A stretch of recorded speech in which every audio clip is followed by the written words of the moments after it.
Oigan, tenemos que hablar de teatro. La segunda temporada de la obra Goodbye arrancó funciones en el Teatro Petra de Bogotá por 4 semanas. Va todos los jueves y viernes a las 8 de la noche y los sábados a las 6 de la tarde. A pesar de que nos queda lejos y solo los afortunados que están en la capital de Colombia podrán verla, a propósito, las boletas están en www.tuboleta.com, la temática que se aborda es tan interesante que vale la pena que le dediquemos nuestra atención. En la obra conocemos a Ernesto, un hombre de 30 años que lucha contra la depresión. Él ha intentado acabar con su vida varias veces sin conseguirlo, así que busca solución en Goodbye, la primera clínica de suicidio asistido de la ciudad. Allí conoce a Viviana, la secretaria del lugar, quien hace que su perspectiva empiece a cambiar. Ella lo convence de que la vida tiene sentido. Protagonizan Emanuel Restrepo y Alejandra Chamorro Cuevas en el rol de Viviana. Nuestra productora estrella, Dianita Huérfano, habló con ella en nuestros estudios de Bogotá. Vean.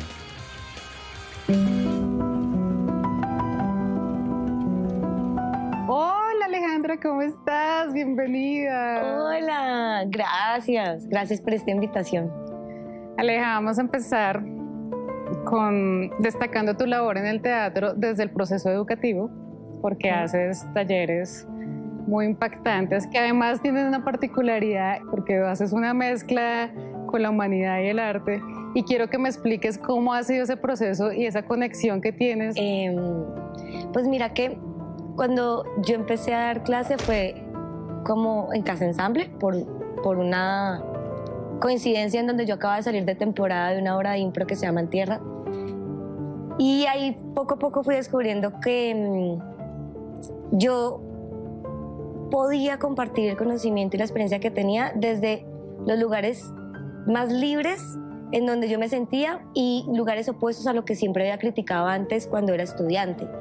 Entonces decidí como proponer espacios pedagógicos en donde sean muy horizontales, y más que horizontales, circulares, porque lo que opino del círculo que me parece tan poderoso es que todos tenemos el mismo lugar en un círculo. Y siento que la pedagogía no es unilateral, aunque yo tenga una experiencia y diga, vamos a hablar de esto, les propongo este ejercicio, es imposible no aprender dando la clase, o que alguien haga algo que no te esperabas o te haga una pregunta para la cual no estabas preparada y empieces a crecer y aprender un montón. Tú tienes una particularidad que tiene que ver con tus obras porque mezclas los géneros narrativos con la improvisación, pero hay temas que son demasiado profundos y complejos para llevarlos a la improvisación. ¿Tú cómo hiciste ese proceso en la selección de estas historias para lograr eso, ¿no? Tenemos como una sensación de que la improvisación tiene mucho que ver con el humor. Entonces, cuando lo llevamos o lo trasladamos al drama, es más complejo. ¿Cómo es ese proceso para ti a la hora de crearlos? Sí, pues en realidad sí tiene mucho que ver con el humor, y de hecho es inherente al humor, porque aunque estemos improvisando un drama, hay cosas que no sabemos que van a pasar, entonces de todas formas, aunque uno esté llorando y la gente esté conmovida, va a haber un error y la gente se va a reír de eso. O sea, es casi que una dupla, el humor y la impro. Pero cuando decidimos hacer, por ejemplo, En Tierra, que habla del conflicto armado y la paz en Colombia, y nace de decir, siempre que vemos impro, sentimos que se queda en la parte superficial, y nosotros tenemos como un grito aquí atrapado. En ese momento que nació En Tierra estábamos viviendo un momento de país donde acaba de salir el plebiscito y acaba de ganar el no, y Emanuel y yo no podíamos creerlo, entonces decíamos como, no sabemos cómo más expresarnos que a través del arte, y empezamos a investigar, y oh sorpresa que decíamos, bueno, esto es impro, ¿no? Uno llega allá y lo improvisa. Nos demoramos 1 año en la investigación. Entonces el proceso viene con mucha responsabilidad y respeto, porque es como, sí es impro, pero como cuando improvisamos lo hacemos desde el inconsciente porque no hay libreto, decíamos, lo que necesitamos es alimentar nuestro inconsciente. Entonces nos llenamos de información hasta que ya empezamos a formar una estructura y a improvisarla.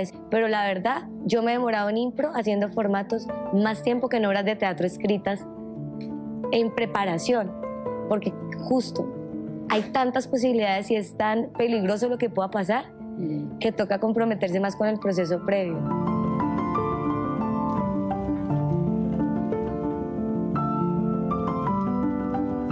Alejandra, hablemos de Goodbye, porque está puesta en escena maravillosa.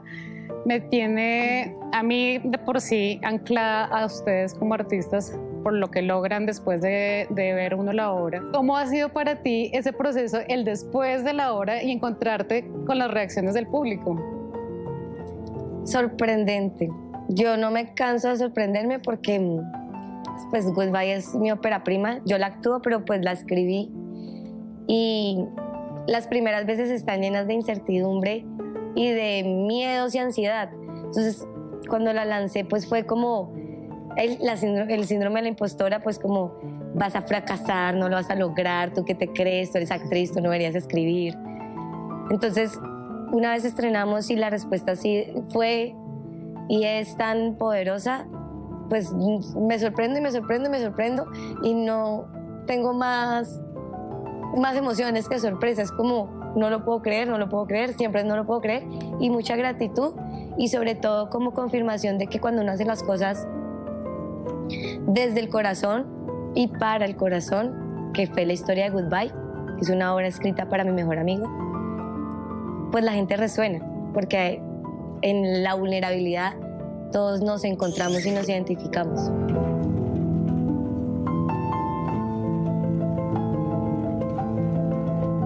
Este personaje que tú creas pasa por unos dolores sin necesidad de llorar, sino buscando una solución. Entonces es como que no el drama desde como lo conocemos en la ficción, sino como realmente es. Tú tienes una sensación acá que es extraña y que no tiene nada que ver con lo que usualmente vives. Entonces para ti sacar esto es muy difícil. ¿Cómo hiciste tú ese proceso con tu compañero de escena? Pues como la idea, digamos, no de la obra, sino que me inspiró a hacer la obra, viene de Manuel cuando estaba en un momento difícil de su vida y dijo, sería muy interesante que hubiera una clínica en donde la gente pudiera irse a morir dignamente más allá de una enfermedad o algo. Ese lugar inspiró personajes. Entonces la comedia se busca por opuestos. Entonces decía, ¿quién iría a esta clínica? Entonces ahí vienen como, empiezan las ideas como una persona que ha intentado morir pero no lo logra porque tiene mala suerte. Entonces en esos absurdos se crea mucha comedia y se puede hablar de temas que son difíciles porque cuando uno logra reírse, me encanta la comedia por eso, logra quitar las defensas que uno tiene sobre temas que son tabú. ¿Cómo ha sido para ti actuar de Viviana, decir las líneas, teniendo al frente a la persona que te inspiró la obra? Pues cada vez se volvió más profesional, pero las primeras funciones, pues yo creo que era Viviana, pero entonces en realidad era Alejandra que le decía, no se vaya, por favor, no me dejes sola. Y también era Alejandra que le decía, pues te amo en libertad y te dejo ir. Fue muy difícil y muy liberador, porque al final creo que el arte me ha permitido a mí pasar por los escenarios que me he imaginado como imposibles de vivir. Entonces poder hablar de un tema que era mi mayor miedo, que existiera un lugar donde él fuera y no solo creárselo, sino que decir, bueno, adelante. Y en ese momento de las primeras funciones de decirle te dejo ir, pues era como, nunca había amado tanto. Nunca había sentido que amo tanto a alguien porque siempre he amado desde mucho cuidado, pero también desde mientras estés conmigo y entendiendo el amor desde otros puntos de vista, no tan físicos. Gracias por esta obra maravillosa, por estar acá, por contarnos todo esto y en serio por esa carta de amor que le haces a tu amigo, porque creo que muchos estamos sintiendo que podemos hacer eso por los demás, ser una persona de vitamina. Gracias, Diana.